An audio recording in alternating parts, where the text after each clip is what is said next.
Okay. Doctor Azad, ഇവിടെ ഷെൻവി ബാലകൃഷ്ണൻ ചൂണ്ടിക്കാണിക്കുന്നത് കുറച്ചുകൂടി ആഴത്തിലുള്ള പ്രത്യയശാസ്ത്ര പ്രശ്നമാണ്. ഇപ്പോൾ യഥാർത്ഥത്തിൽ നോളജ് എക്കണോമി, വൈജ്ഞാനിക സമ്പദ് വ്യവസ്ഥ എന്ന വാക്ക് ഇന്നും എം വി ഗോവിന്ദനടക്കം ആവർത്തിക്കുന്നത് കണ്ടു. യഥാർത്ഥത്തിൽ അതൊരു മാർക്സിയൻ പദാവലിയാണോ അതോ അതൊരു മാർക്സിയൻ വിരുദ്ധ പദാവലിയാണോ എന്ന ചോദ്യം പോലും ഉണ്ട്. പക്ഷേ അത്തരത്തിലുള്ള ആഴത്തിലുള്ള പ്രത്യയശാസ്ത്ര ചർച്ചയ്ക്ക് ഇപ്പോൾ ആർക്ക് വേണം ശ്രീ ഡോക്ടർ ആസാദ്?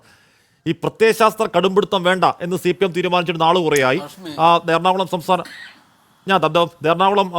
സംസ്ഥാന സമ്മേളനത്തിന്റെ രേഖ നമ്മൾ കണ്ടു. അതിന്റെ തുടർച്ചയിൽ സ്വകാര്യ സർവകലാശാല വരുന്നത് നമ്മൾ കണ്ടു, മൂലധനം വരുന്നത് നമ്മൾ കണ്ടു, കിഫ്ബി ടോൾ വരുന്നു എന്നുള്ള ചർച്ചകൾ നമ്മൾ കണ്ടു. പിന്നെ വികസനത്തിനും ക്ഷേമ പ്രവർത്തനത്തിനും നാടിന്റെ പുരോഗതിക്കും പ്രാക്ടിക്കൽ രാഷ്ട്രീയ സമീപനമാണ് എന്ന തിരിച്ചറിവിൽ ഇനി ആ പ്രത്യയശാസ്ത്രം തന്നെ വേണ്ട, അല്ലാതെ മുദ്രാവാക്യത്തെ മാത്രം ചുരുക്കാം എന്ന് തീരുമാനിച്ച തെറ്റെന്താണ് ഡോക്ടർ ആസാദ്? ആഷ്മി, നമ്മൾ CPM സംസ്ഥാന സമ്മേളനം തുടങ്ങുന്ന ദിവസം നടത്തുന്ന ഒരു ചർച്ചയാണ് നമ്മുടേത്. ഞാൻ ഇത്രയും കാലം നമ്മൾ CPM ഇത്തരം വലതുപക്ഷ വ്യതിയാനങ്ങളോട്, ഇത്തരം ശ്രമങ്ങളോട് ഞാൻ വളരെ വിയോജിച്ച് എഴുതുകയും പറയുകയും ചെയ്തൊരാൾ തന്നെയാണ് ഞാൻ. പക്ഷെ CPMുമായി ബന്ധപ്പെട്ട് നമ്മൾ അറിയേണ്ട ഒരു കാര്യം, CPM നേരത്തെ ബാലകൃഷ്ണൻ പറഞ്ഞ പോലെ ഇതുവരെയുള്ള എല്ലാ പാർട്ടി കോൺഗ്രസിൻ്റെയും രേഖകൾ, അതിൻ്റെ പാർട്ടി അംഗത്വം മുതൽ അതിൻ്റെ പ്രവർത്തനങ്ങൾ, ലോക കാഴ്ചപ്പാട്, ദേശീയമായ കാഴ്ചപ്പാട്, രാഷ്ട്രീയത്തിലെ മാറ്റങ്ങൾ എല്ലാം ഓരോ പാർട്ടി കോൺഗ്രസിൻ്റെയും സമ്പൂർണ്ണ രേഖകൾ മലയാളിക്ക് വായിക്കാൻ കഴിയുന്ന രീതിയിൽ മലയാളത്തിൽ പ്രസിദ്ധീകരിക്കുന്നുണ്ട്. അത് നമ്മുടെ മുന്നിൽ ഇരിക്കുകയാണ്. അതേപോലെ തന്നെ ഈ വരാൻ പോകുന്ന മധുര പാർട്ടി കോൺഗ്രസിൽ നടക്കാൻ പോകുന്ന ചർച്ചകൾക്ക് അവർ അവതരിപ്പിക്കുന്ന പ്രമേയം, കരട് രാഷ്ട്രീയ പ്രമേയം ജനങ്ങളുടെ മുന്നിൽ വെച്ചിരിക്കുകയാണ്. നിങ്ങൾക്ക് അഭിപ്രായം പറയാം, സ്വീകരിക്കില്ലെന്നില്ല. അത്രയും സ്വതന്ത്രമായി തുറന്ന ഒരു സമീപനമുള്ള രാഷ്ട്രീയ പ്രസ്ഥാനങ്ങൾ വാസ്തവത്തിൽ കുറവാണ്. ആ അർത്ഥത്തിൽ ഇത് തുടർന്നു പോരുന്ന ആചാരമായാലും അനുഷ്ഠാനമായിട്ടാണെങ്കിലും ആ അർത്ഥത്തിൽ CPM എന്ന രാഷ്ട്രീയ പാർട്ടിയുടെ സമീപനത്തിൽ പോസിറ്റീവായുള്ള ചില ഘടകങ്ങളുണ്ട് എന്നുള്ളത് അംഗീകരിച്ചുകൊണ്ട് മാത്രമേ നമുക്ക് സംസാരിക്കാൻ പറ്റൂ. അതെനിക്ക് ഒന്നാമത് പറയാനുള്ളത്. രണ്ടാമത്തെ കാര്യം എന്ന് പറയുന്നത്, ഈ പാർട്ടി ഇപ്പോൾ പറയുന്ന പോലെ ഈ കാര്യങ്ങളൊക്കെ നടത്തുന്ന രീതിയിൽ വളർന്നു എന്നും പാർട്ടി വലിയ രീതിയിലുള്ള വളർച്ചയാണ് കൈവരിച്ചിട്ടുള്ളത് എന്നും MV ഗോവിന്ദൻ മാഷ് മുതൽ പാർട്ടിയുടെ നേതാക്കൾ പറയാണ്. വാസ്തവത്തിൽ അതിലൊരു പെശകുണ്ട്. ആ പെശക് എന്താണെന്ന് നമ്മൾ ഈ സമ്മേളന സമയത്ത് ആലോചിക്കേണ്ടത്. ഒന്ന്, ഇപ്പോൾ പാർട്ടി അംഗസംഖ്യ 5,60,000 എന്തോ വന്നിട്ടുണ്ടാവും. എക്സാക്ട് കണക്ക് കൃത്യമായിട്ട് എനിക്കറിയില്ല. പക്ഷേ കഴിഞ്ഞ പാർട്ടി ഭരണം കിട്ടിയതിന് ശേഷം, അതായത് 2016 മുതൽക്ക് 2021 വരെയുള്ള കാലത്ത് CPMന് കേരളത്തിലുണ്ടായ വളർച്ച സമാനതകളില്ലാത്തതാണ്. ചരിത്രത്തിന് മുമ്പ് ഒരിക്കലും ഉണ്ടായിട്ടില്ലാത്തതാണ്. 1,1,4 ലക്ഷത്തോളം അംഗങ്ങൾ വർദ്ധിക്കുന്നുണ്ട്. വാസ്തവത്തിൽ ഏറ്റവും സമരം നടന്ന CPMന്റെ കാലഘട്ടം 1980-കളാണ്.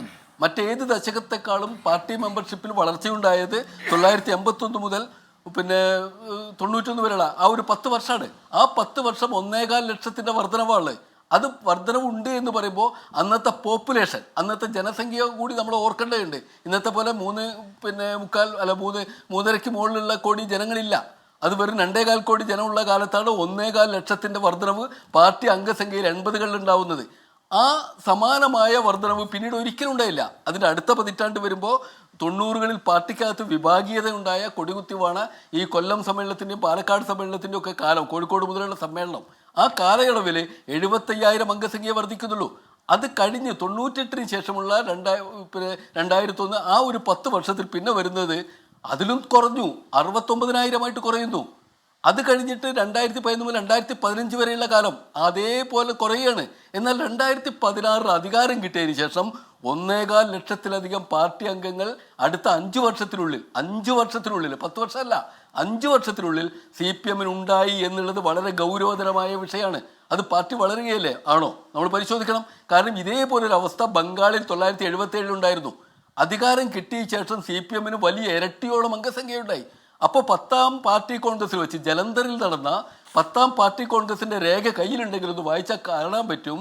അതിൽ പറഞ്ഞു, ബംഗാളിലെ പാർട്ടിക്കുണ്ടായ വളർച്ച പാർട്ടിയുടെ തനത് വളർച്ചയായോ സ്വാഭാവിക വളർച്ചയായോ കാണാൻ പറ്റില്ല. അതിൽ വന്നിട്ടുള്ള ഈ അമിതമായ വണ്ണം പുനഃപരിശോധിക്കേണ്ടതുണ്ട്. ബംഗാൾ പാർട്ടി എങ്ങനെയാണ് അംഗസംഖ്യ വരുന്നത് എന്ന് ജലന്ധർ പാർട്ടി കോൺഗ്രസ് ചോദിക്കുന്നുണ്ട്. സമാനമായ സാഹചര്യം കേരളത്തിലുണ്ടായിരിക്കുകയാണ്. കേരളത്തിൽ ഈ പാർട്ടി കോൺഗ്രസിലേക്ക് വരുമ്പോൾ ഈ കഴിഞ്ഞ 2016 പാർട്ടി അധികാരം കിട്ടിയതിന് ശേഷം കമ്മ്യൂണിസ്റ്റ് പാർട്ടിക്ക് പിറകിൽ അണിനിരന്നവരാരാണ്? അവരുടെ വർഗ താല്പര്യം എന്താണ്? അവരെങ്ങനെ ഒരു ന്യൂ ക്ലാസ് സമൂഹമായിട്ട് കേരളത്തിൽ പ്രവർത്തിച്ചു വരുന്നത്?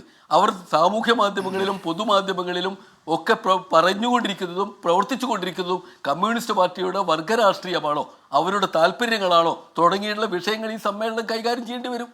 ഇത് കൈകാര്യം ചെയ്യാൻ കഴിയില്ല എന്നതിൻ്റെ ഒരു ഉദാഹരണമാണ് ഹാഷ്മി ആദ്യം സൂചിപ്പിച്ച ഇതിൻ്റെ നയരേഖയുമായി ബന്ധപ്പെട്ട്. നമുക്ക് മുന്നിൽ അത് ഇപ്പോഴില്ല. ഏത് നവകേരളവുമായി ബന്ധപ്പെട്ട പുതിയ കേരളത്തിൻ്റെ ഭാവിയെ സംബന്ധിച്ച രേഖ നമ്മുടെ കയ്യിലില്ല. അത് മുഖ്യമന്ത്രി അവതരിപ്പിക്കുന്നതേ പറഞ്ഞുള്ളൂ.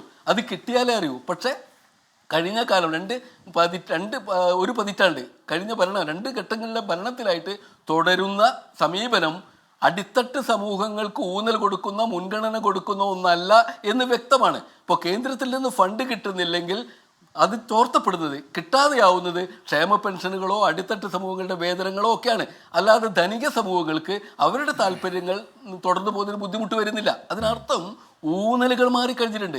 ഈ ഊന്നലുകൾ ഇപ്പോൾ അത് ക്ഷേമ പെൻഷൻ്റെ കാര്യത്തിൽ മാത്രമല്ല, ചുമട്ടുതൊഴിലാളി നിയമം മുതൽ തൊഴിൽ നിയമങ്ങളിൽ ഭേദഗതി വരുത്തുന്ന കാര്യങ്ങളിൽ ഒക്കെ വന്നിട്ടുള്ള കാര്യം അടിത്തട്ട് സമൂഹത്തിന് വിപരീതമായ മുതലാളിത്ത താല്പര്യങ്ങൾക്ക് അനുകൂലമാണ്. ഈ നിലപാടെടുക്കുമ്പോഴാണ് CPM-ന്റെ അംഗസംഖ്യയിൽ വർധന ഉണ്ടാകുന്നത്.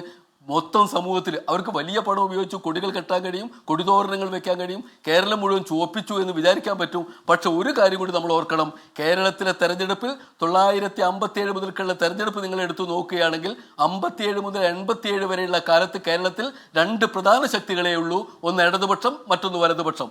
കമ്മ്യൂണിസ്റ്റ് നേതൃത്വത്തിലുള്ള ഇടതുപക്ഷവും കോൺഗ്രസ് നേതൃത്വത്തിലുള്ള വലതുപക്ഷവും. ഇവർ തമ്മിലുള്ള വോട്ട് വ്യത്യാസം 1-2% അതുകൊണ്ട് 5 വർഷം കൂടുമ്പോൾ മാറി മാറി വരും. എന്നാൽ 87-ന് ശേഷമുള്ള 30 വർഷം നിങ്ങൾ എടുത്തു നോക്കിയാൽ നിങ്ങൾക്ക് മനസ്സിലാവും മറ്റൊരു ശക്തി വളരുന്നു. വലതുപക്ഷം നെടുക പിളരുന്നു. വലതുപക്ഷം UDF ആയും BJP മുന്നണിയായും മാറുന്നു.